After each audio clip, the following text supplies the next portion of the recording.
Hi, thank you for joining us on Cannabis Tech Talks. This is Patricia Miller, Managing Editor of Cannabis and Tech Today, and joining me is Shawn Cutter, CEO of GreenScreens. Shawn, I'm thrilled you could join us. Thank you. I'm excited to be here. Well, before we dive into GreenScreens and all the cool stuff that you're doing with that company, I'd love to hear a little bit about your background and sort of what drew you in the direction of joining a cannabis-centered business. Well, I am a geek. I love working with technology, solving problems, and having a background in technology and founding a company and seeing the opportunity in the cannabis space with a new industry that has a lot of potential in and of itself, but also the ability to rewrite and do things better and do it in a different way and solve problems. So you describe yourself as a geek. Were you involved in the tech space prior to GreenScreens? I was. I have a unique background of being from oil and gas, but being very much into technology. My first company was an oil and gas startup. So we collected data from the field, monitored assets, notified people if there were problems, really helped manage the overall operation that might span, across North America. So for you, data and the importance of that has always been kind of pivotal to helping companies grow and scale. It's critical. It's critical in any highly regulated industry. And that's where there's a lot of parallels between oil and gas and energy overall and the cannabis industry. I found that interesting. So many regulated industries really do translate well to bringing that experience to cannabis and giving it some structure because it is in its infancy. Yeah. So on that, let's dive into GreenScreens a little bit. Can you tell me what makes GreenScreens unique? Because they're not the only company offering this, but you are doing it a little bit differently. Yeah, GreenScreens really distinguishes itself on the market by, we put the customer first. We solve problems with screens for our customers. And so our bread and butter is menu boards, but we do it in a way that still gives the dispensaries the control that they need, but take as much off of their plate as they want you to. And so adapt the solution to use these screens, whether they're facing our customer's customer, the people at the dispensary purchasing product, where they might want to communicate, educate their customers. But we also use screens to face employees and people, because that helps the workflow as well, providing information to the people they need it when they need it. Okay. And so, I mean, you've got public facing advertising. So you're getting information about brands across, and then you're alleviating some of that pressure on the bud tenders, for example, to do so much educating. And if you've got a big line, I think anyone who's bought, at least in the Colorado market, has faced that feeling of like, oh, they've got to educate the guy in front of me on everything there is to know. So I think services like GreenScreens can really help fill that gap. Mm-hmm. And it's also absolutely we can fill that gap. In the alternative for a lot of companies is just manpower and overhead. What happens when a customer is there, they see something that someone put on the board that's not in stock? That's what I want. Now I got to choose something else. And now, if at least, especially me personally, if there's a line, I want to move faster. I don't want to hold people up. And so maybe I'm just going to make a decision and not be happy with that, or just not ultimately get all of the products that I want. So there's just a lot of breakdown that can happen in an industry where a lot of times these are first, second, and third time customers. They don't have the education on the products, what's available, and that's not even if they're coming from out of state, then they know even less. I mean, Right. Even me going to another state, I don't know any of the brands or products necessarily. And so it's a new discovery. And if there isn't information there, what am I left with? Mm-hmm. And I think for some people who are kind of technophobic, the old blackboard, special of the day has been kind of the route they've chosen. But let's talk about why data is so important and the kind of efficiency that you can get from having an automated system as opposed to writing out your specials. Right. So what our system does by connecting directly to the point of sale and bringing that data in, and depending on whether people input data differently and there are mistakes, and we've adapted our system so that we can bring that information in and better fit it to our menu boards, which snap together. So if a product sells out, it gets removed from the menu. There's no delay in what they see on the screen or what their customers will see on the screen. And that's powerful. When you eliminate the need of anyone having to go back and update specials. But you can go beyond that. You can set up rules of what you want to see, pushing certain, your own in-house brands if you're vertically integrated, putting your daily specials on the board, engaging with your customers. This is all integrated and adaptable to the products that you have in inventory right then. I dig that. Something else I've been thinking about is how this technology can help people with compliance. Is that another facet of what GreenScreens does? Yes, and you're getting into, especially the uses that we see in staff room, putting up notices, just reminders that the people that are working, it's a fast-paced environment, things are selling out, regulations may change. Having those changes and those notices as reminders that just serve to reinforce right before bud tender walks out, onto the retail floor from the back room. That screen can have an impact where everyone's looking in the same place for that important information that might be coming not just from that location or the manager on site that day, but it might be coming from district manager. It just gives you the ability to manage and communicate the same information. And that's something that through our own conversations, educating ourselves with some of the largest retailers in traditional retail, we appreciate the need for that consistent messaging to all your employees, especially how critical it is because a license owner, you cease to operate if you lose that license. You're no longer in business. You don't want to take that chance. And a lot of that final mile in an operation ends up being people and how well they're trained in the information that they have that ultimately is derived from, the data that you're collecting and putting up. I appreciate that ability to kind of remove some of the human error and keep that consistency. I think that helps with the customer experience a lot. Yeah.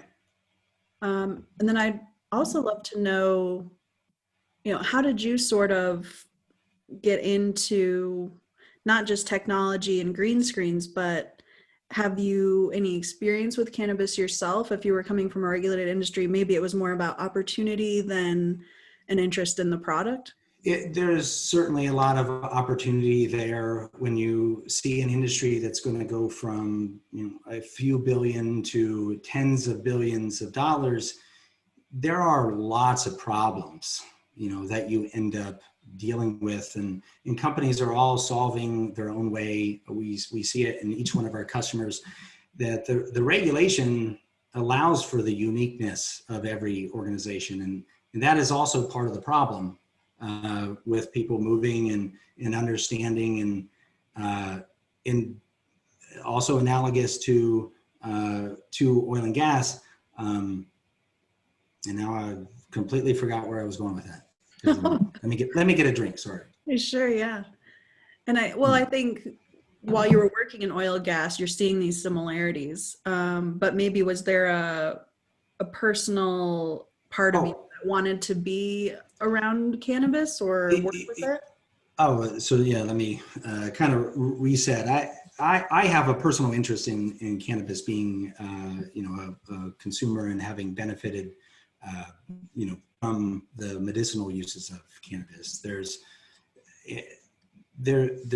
just no denying the benefits of the plant and in the flower. And if you want to be a part of the industry, also try to be helpful to the industry. And we really, in everything that GreenScreens does is trying to support, the community and really instill that, because there's an opportunity with the industry, but you have to be a part of facilitating its growth. And so having experienced the benefit personally, you want to be able to take that out and make sure it's sustainable. And I wouldn't say that we're out of the woods yet. It's still not federally legal. Good point. What are some of the major challenges that you're seeing from a retail perspective as you're working with companies to instill and develop these tech solutions? Data integration. Data integration is a big problem. Something that's different that really hit home for not just me when the light bulb, but this wasn't the light bulb moment. And it was oil and gas struggles.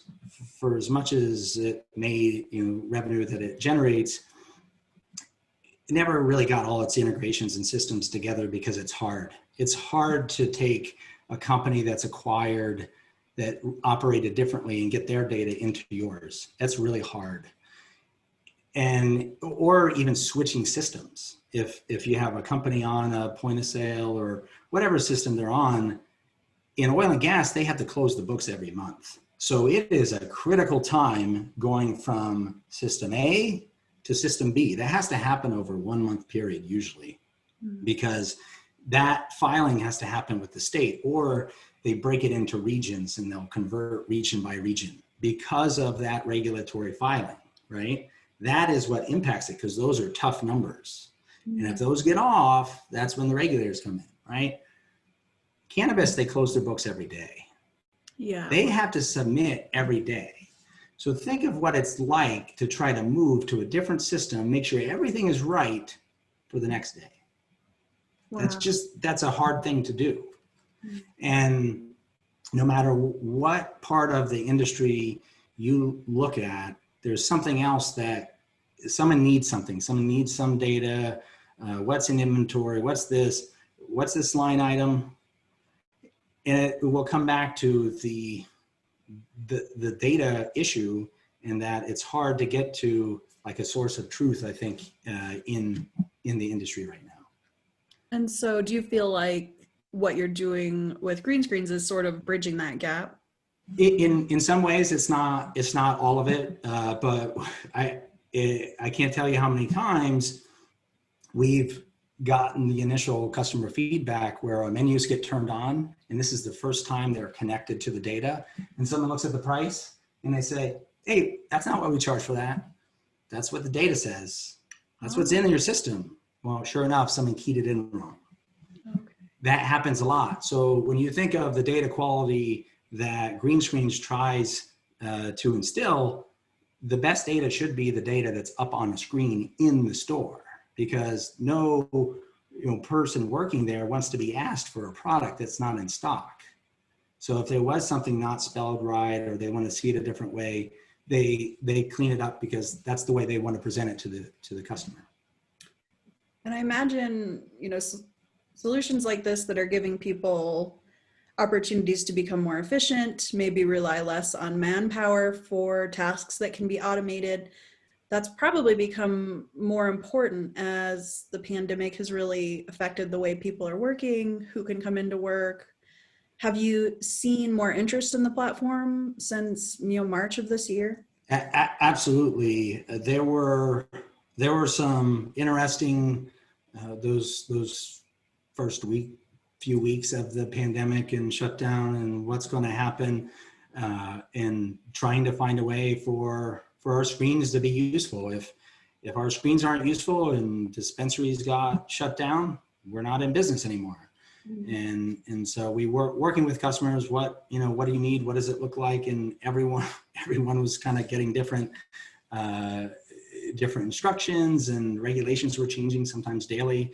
and just find a way for the screens to be useful and really leveraging a lot of the pieces. So the interest that we had is really now being formalized in what we call frontline services. And that's a collection of services that really help, that were built during the shut-in and provided ways that using our system for what it already did or adding a little more helped make it a lot easier. So to manage efficiently, because if you have to maintain social distancing, it's about throughput, and throughput is maintaining that you are putting the maximum amount of customers through that store as efficiently as you can. And so that means queuing, providing some order ahead service or the ability to queue things in line and then, be able to stand in line separately.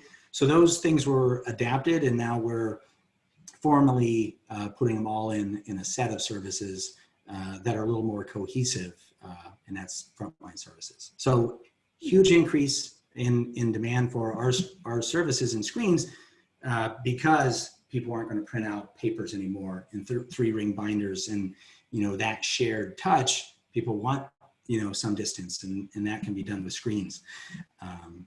And there's a lot more coming in from the our response as retail and probably society, the use of screens for the pandemic. Just being able to educate someone who's in the store. We're looking at screens that also take the temperature, so someone can walk up. Maybe someone just wants to see that they're too warm before they go in. So it's kind of a bit of everything. How cool. Yeah, that's really, really creative. I hadn't even thought about the implications for incorporating that kind of technology into it. And I imagine further, it's become very difficult to, I think, communicate with people while you have your mask on. You're both trying to hear each other, maybe through plexiglass.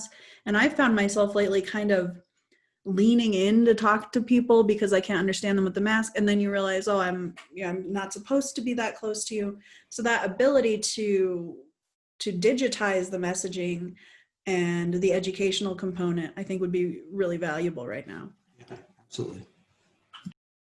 And then, I'm also interested in kind of hearing what challenges you're anticipating in the future, and sort of what's next for GreenScreens.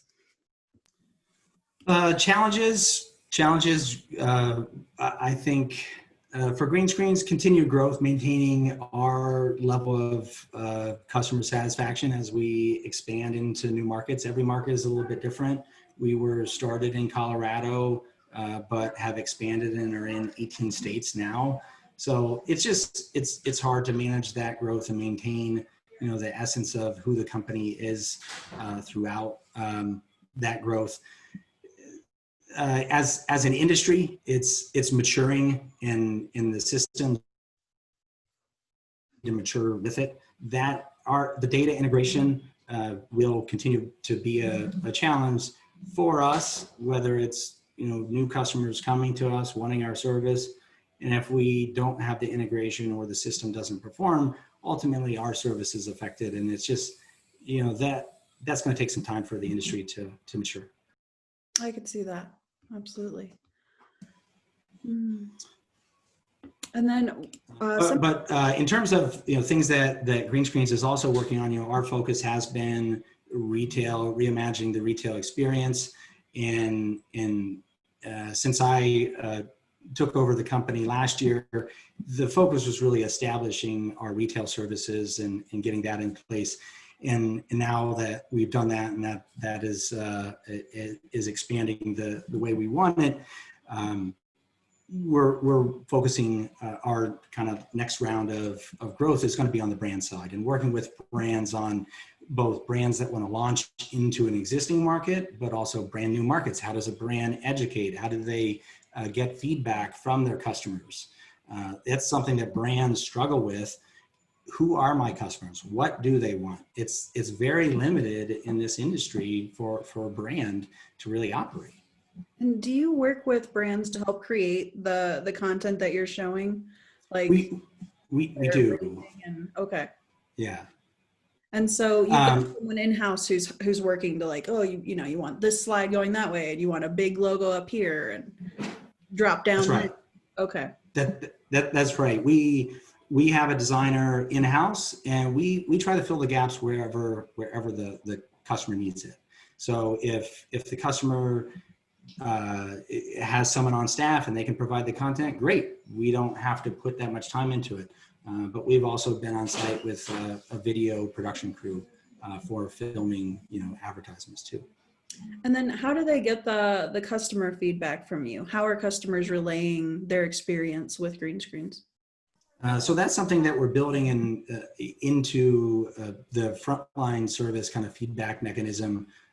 That's going to come in the form of QR codes, forms that we work with the brands to collect. Some of this kind of started as more of a virtual pop-up concept where think of it like a shelf talker or end cap, where that might be in traditional retail. This is something that a brand can then manage across, multiple assets, and leave that where they can leave that screen or a tablet there to tell more about their brand. If you had that opportunity, it would go a long way for a lot of brands. Like having a virtual brand ambassador at every. That's right. That's very cool. And think about a lot of the industry traditionally grew out of pop-ups and sending someone on site to give away product. That's how they did that to both get their name out, but also to collect data. Like if they had someone on site, they knew how many sales they had that day. Right. And so it was also visibility to what the market is saying. Are dispensaries okay to just have people standing, around and taking up space? Maybe not so much. Maybe you're less likely to send, a representative on site to stand there for hours. They want a different way to, communicate, who they are as a brand. Yeah, absolutely. Another facet of how you've been communicating your brand is by partnering with some interesting organizations. You recently partnered with the Last Prisoner Project, which is an organization we at Cannabis Tech Today really appreciate. Can you tell me a bit about Last Prisoner Project and why it was important for you to partner with them? Yeah, well, that kind of come by way, through relationships. We started in Colorado and come through a relationship that Ryan Sterling had. And when he brought it, it was originally kind of approached more as an advertising, opportunity, in where we would, be paying money and it quickly changed around. We asked the question, why, one of our core values is giving back to the community. So we should just make this a part of who we are. And so changing it around where we can use our network, that's really what we have available to us that can have an impact when you have screens in dispensaries, that can be communicating something, that is beneficial to the industry. And what better place to start than Last Prisoner Project. It's there are a lot of people benefiting from the cannabis industry, and yet there are a lot of people still in prison over prison charges that really need to be lifted. So what we can do is communicate and educate that on our screens for the Last Prisoner Project. Yeah, I can really appreciate that. And you can learn more about Last Prisoner Project at, I believe it's lastprisonerproject.org. And then where can people learn more about GreenScreens and the work that you're doing? GreenScreens.tv. Beautiful. We have a lot of examples. We're fairly active on social media, so you can also find us on Instagram. Awesome. I think we got some great insights during our talk, Shawn. Really appreciate you sharing your time with us. I'd like to also advise everyone to subscribe if they enjoyed today's content. You can find us on Apple, Spotify, Stitcher, iHeartRadio, or wherever you get your podcasts. And please stay tuned for the next Emerge Virtual Cannabis Conference and Expo. Until next time, this has been Shawn Cutter and Patricia Miller signing off.